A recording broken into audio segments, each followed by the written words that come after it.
Charlie Fittler lives in the northern tablelands of New South Wales, not too far from the country music capital Tamworth, where he first busked as a 13-year-old.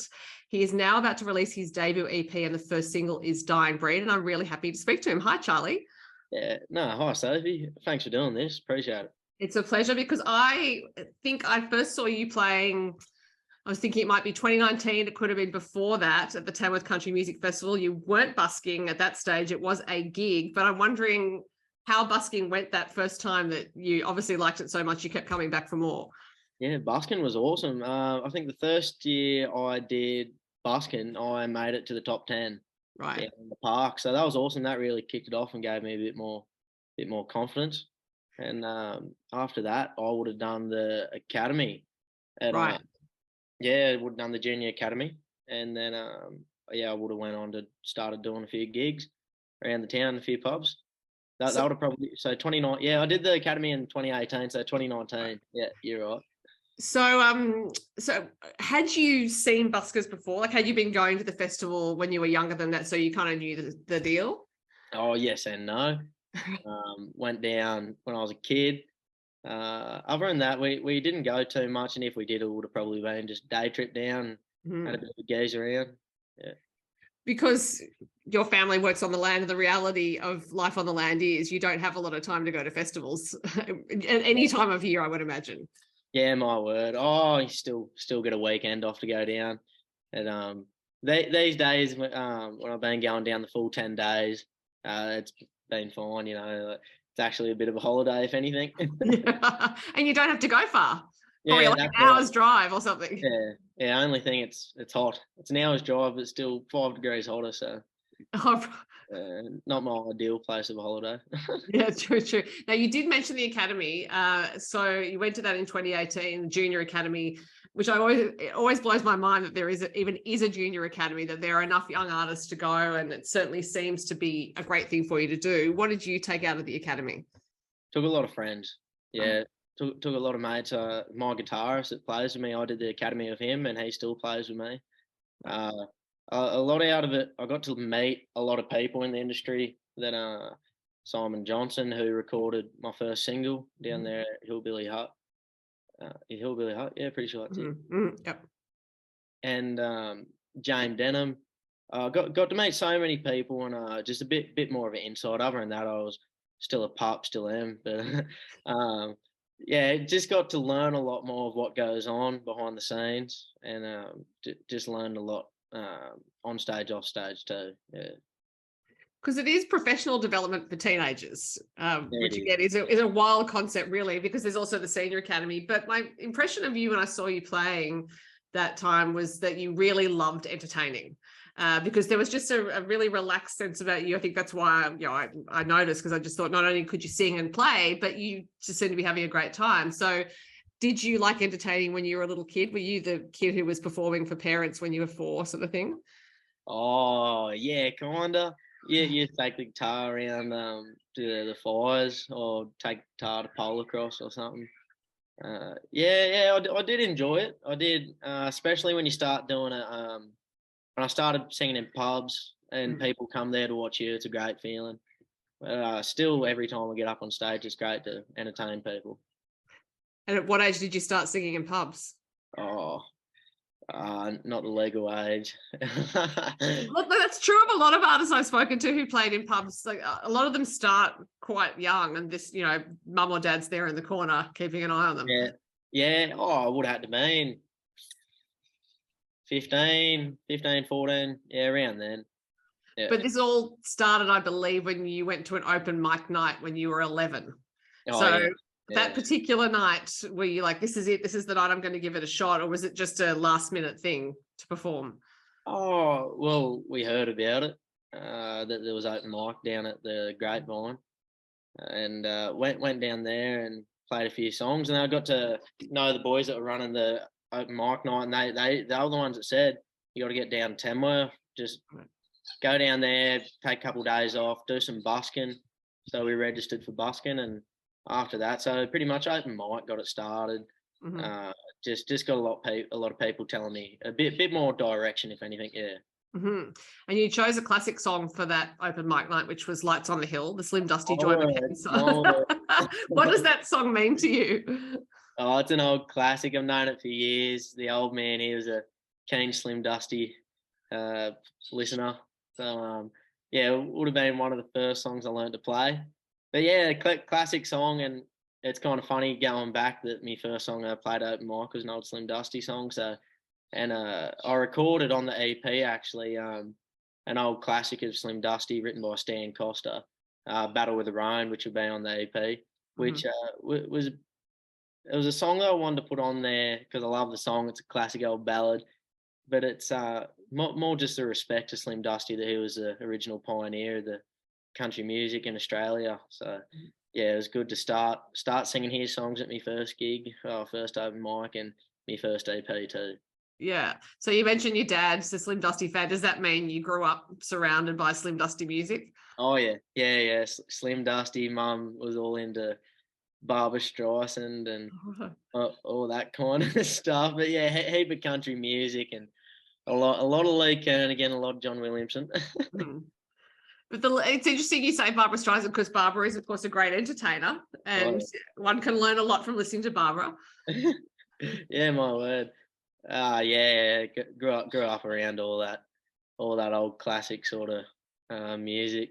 And I just took my own direction of when I got a bit older. And what is that direction? So what do you listen to now?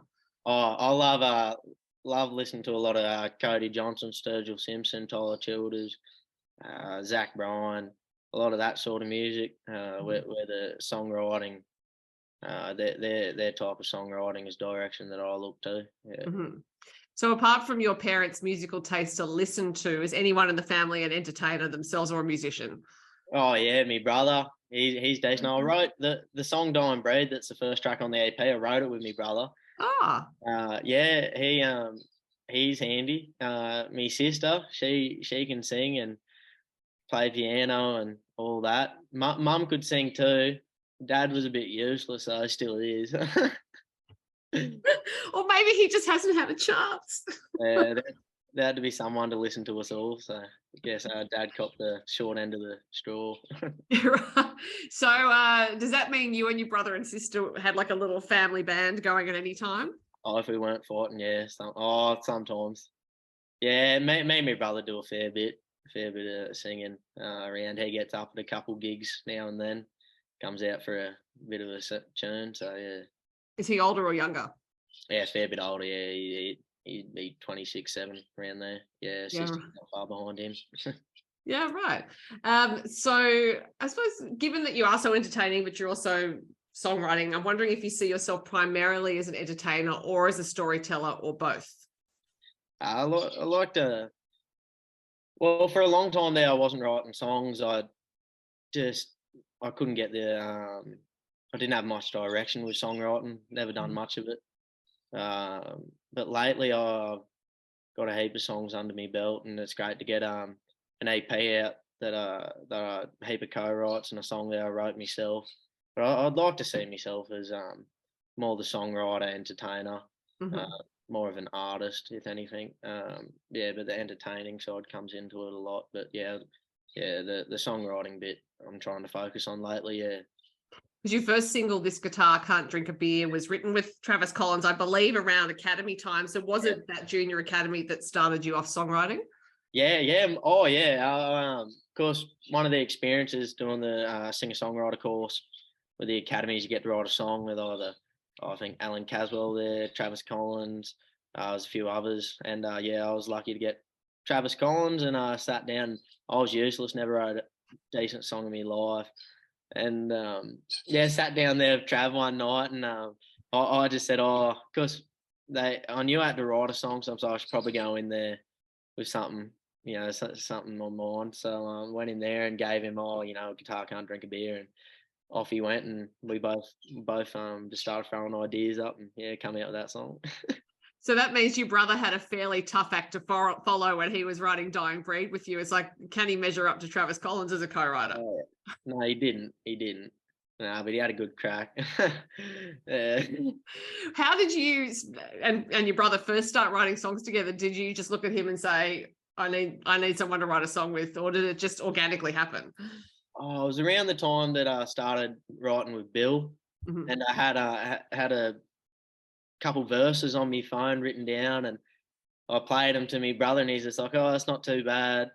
So, and then he started throwing ideas up, and then I was like, "Oh, well, now you'll co-write too," which is a 50-50, and I was like, now you get half the credit." So, yeah, but no, he wrote half the song, and I wrote the first half. So yeah, no, it come up well. So I was pretty happy with that song. And the Bill you mentioned is Bill Chambers, who produced the EP. So how did you come to work with Bill? The one and only. Yeah, my manager set me up because he knew I had to start doing a bit of songwriting. Okay. And he said, "Oh, give me a list of ideas of people who you would like to write with." And uh, he mentioned Bill Chambers, who was a classic old school country music. Like you can't get much better than him. And he rang me up one afternoon. Bill did, and we hit it off like that, just having a bit of old chin wag. And yeah, went down to his place, and we wrote that first song, Gypsy Soul. And after that, we just clicked, and yeah, been good mates, and he's been a great, uh, some great guidance with songwriting, music, everything. Yeah. But so like the songwriting relationship is one thing, but then the producer relationship is another, because there was no guarantee that actually you'd get along with him in the producer's seat. So did you approach him to do the production? Well, when we when we first wrote the first song, Gypsy Soul, we did a quick demo, just a rough demo of the song, and liked it. And I was like, I had a few ideas of a few people gave me a few names of producers. I was like, nah, we're going with Bill Chambers. We're going with the man. Yeah, he helped write the song. He'll produce the song too. He really understood where I was coming from, which helped a lot. You know, it wasn't. But by that time, when we got in the studio, we knew each other. We knew what each other wanted, and how to help too, which was easier because it was a fair drive. I had to pop down to the studio and record things, and you know, I felt leaving it with Bill to do all the producing of it. I was in safe hands there. So yeah, me and Bill got along well there. Yeah. Because it is a new skill set for you to learn as an artist. You know, you have your live performance skills. Busking, I think, is probably a separate skill to playing a gig. Then to get into a studio where it's a bit stop-start, I would think it's not like, hey, let's just play this live most of the time. So did that take a bit of getting used to? Oh yeah, yeah. It was a lot. It was a lot different because we had 5 tracks we had to record, and you know, as most people, you don't have much time. We had the day to get in there in the main studio and lay it down. And yeah, it was a bit different. Like it was a new environment to me that I'm still a bit of a rookie with the recording. Um, but I had the best blokes. I had some of the best musicians you could find, and also we had Jeff McCormack in there playing bass and also mixing and helping produce the song too. So I had you couldn't have got any better guidance in the studio. But yeah, it was a whole different world for me. Everything's under a microscope, a bit unlike a live performance. Get up there, you start singing, you put on a show. But in the studio, everything is under the microscope and everything to be looked at. So especially with vocals, you know, I found it a little bit hard just starting out. It's a whole different world from in the studio to up on stage at a gig. Yeah. Yeah, you're quite vulnerable in that environment, I think, as a Yeah. vocalist, because when you're singing live, there can be noise around you. You can hear yourself in the foldback, but it's not necessarily that distinct. But then you get in the studio and then Bill's saying, hey, listen back to this. And for you not having done much recording before, yeah, it would be a little confronting sometimes. Yeah, it is, especially when you got 6 people in there who are all professionals, have been in the studio for 20, 30 years more, and they knew what was going on. And it's you can feel a little bit not really scared, but just a little bit nervous. You want to put your best game face on and do the best you can, but I found out not to look at it like that at all, because they're in there to help you. They're not there to judge or anything. The boys are there to look after you. Yeah. Yeah, right. Now, the most recent time I saw you play was actually last year during the Tamworth Country Music Festival, because you walked out on stage during Troy Cassadaly's show. Yeah. Before that, as Troy told us, you've been on tour with Troy and with Ian Moss. So that must have been quite an experience. Oh yeah, that was good fun. We were down Dubbo, Bathurst, Orange, just on the outskirts of Sydney there. Did some shows with them. That was an experience of a lifetime doing that. Yeah, you don't get that opportunity much. So how did that, did you just get a call one day? Hey, it's Troy Cassadaly, want to come on tour? Yeah, I had a call. The boys were all keen. They heard a little bit of me stuff, and that they were just looking for someone, and they gave me a buzz. And yeah, I was on the tour, turn up, and yeah, I was I'll make time. I'll be there. And, it was awesome working with Troy. Troy, you wouldn't find a more genuine bloke than Troy Cassadaly. He's the man, and it was great working with him because he'd been there, he's done it, and he had a lot of guidance for a young fella like me in country music, and also learned a lot off Ian Moss and just a few old chats. It was great fun. I got along with them both really well and the whole team. Yeah. And because as a support act, that's not your audience, I guess, there that you're performing for. So did you feel a little nervous about how you were going to be received, or did you just think this is a great opportunity, I'm going to take it? Yeah, well, it's Troy Cassadaly and Ian Moss. One's country music, one's rock. Yeah. And so it's a funny mix of crowd, and I was like, well, I'm pretty country, so don't know. Do I go up there and do a rock song? I was like, nah, I'll do what I do. And I had some great feedback. The crowds were awesome. There was a lot of messages and that we got back from doing the opening up, and it was awesome. It was great to hear too that there was a lot of people supporting my type of music. Yeah, fantastic. So the EP is coming out in March. Is that the release date? Well, Dying Breed comes out on the 6th of February on digital, and then we'll drop a few more songs out as we go along. But yeah, on all the digital platforms, Spotify, Apple Music, Google Play, yeah, it'll be dropped 6th of Feb, and then she'll keep rolling out. Fantastic. And I looked on your website and saw you have a few shows coming up, some with a band. Now, you've solved the mystery as to who your guitarist is. It's someone you went to the academy with. Who else is in your band? Yeah, so it's pretty good. I got a whole band from down at Tamworth. I've been playing with the boys. On drums, we've got Ronnie Rindo, and on bass, Andrew McMahon. And they're a great band, easy to work with, and the boys they just want to get up there and put on a show. And yeah, it's great. It's great working with them, and also having the young fella Tom Manning with me, who I started off with doing all my gigs. It's still great to get up on stage with him and know that to me right hand side I've got someone I can count on, and someone that's looking after everyone in the band. So yeah, I've got a cracking band. And I'm happy with the boys. Yeah, my word. Do you get to rehearse very often? Oh yeah, it's hard. It's hard rehearsing. Most weekends, especially winter now, we've got polocross on. If we're not playing, I'll be working. So mainly our rehearsals are just gigs. Yeah, we get a lot of pub gigs, and yeah, they're just good run throughs with the band.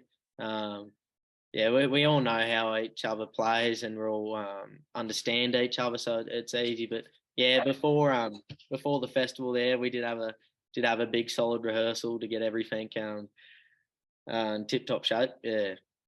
So you just mentioned you play polo cross. I find an eternal mystery that anyone could ride a horse and also wield something in their hand while they're doing so. Have you been riding since you were little? Yeah, been riding since I was a pup, and yeah, still play a bit of polo cross here. When I'm not doing music, playing polo cross. Yeah, especially in these winter months. I think you must sleep well at night, Charlie, because your days sound packed, and your nights. Yeah, she's flat out. Got a big gig soon at the Swan Cup, which is a big horse sale and incentive games, and also playing on the Saturday night at the bar there. So from juggling and playing and organising the band, it's a big show. Yeah, but it'll be great. And a bit of driving, because you were going to Inverell and some other places, and necessarily when you're going around country towns, it involves a bit of driving. As you're rolling out these songs to come, are you planning to add some more shows? Oh yeah, yep, yeah. There's shows coming up that will be released soon. Uh, the year should be fairly busy with some great shows. We've got some pretty busy at the end of this month. We've got the Oberon Rodeo, and then next month we've got the Bullarama. We've got some great shows that are coming up with the band that we can get out there and start putting this EP out and yeah, throwing it out. Did you say Bullarama? Yeah, we've got a Bullarama there soon. I'm not right. Is that a version of a rodeo? Yeah, it's just a big rodeo. Yeah, just extreme bulls and broncs and yeah. It must be a challenge, but also a great challenge to entertain a crowd at a rodeo, I think, because it would probably get quite rowdy by the time you're on stage. Oh yeah. It's a funny crowd. It's a good crowd, and they just want to listen to country music and have a big night. I always want to. Still trying to convince me manager to ever let me go on a novice bronc, but he won't let me. It would probably be a bit of a rough gig, turning up to sing and jumping on a bronc and getting busted and then having to call it off. So yeah, maybe it's a smart decision. Well, I guess also you got to think about, your hands. If you break anything, you can't play guitar. So She'll be right. Yeah. I know guitar. Yeah, right. Well, Charlie, people can keep an eye on your website for shows, and you have Dying Breed coming out, which is a fantastic song, and I'm very much looking forward to hearing the rest of them, and it was great to talk to you. No, same goes, Sophie. Appreciate it. It's been great. See ya. See ya.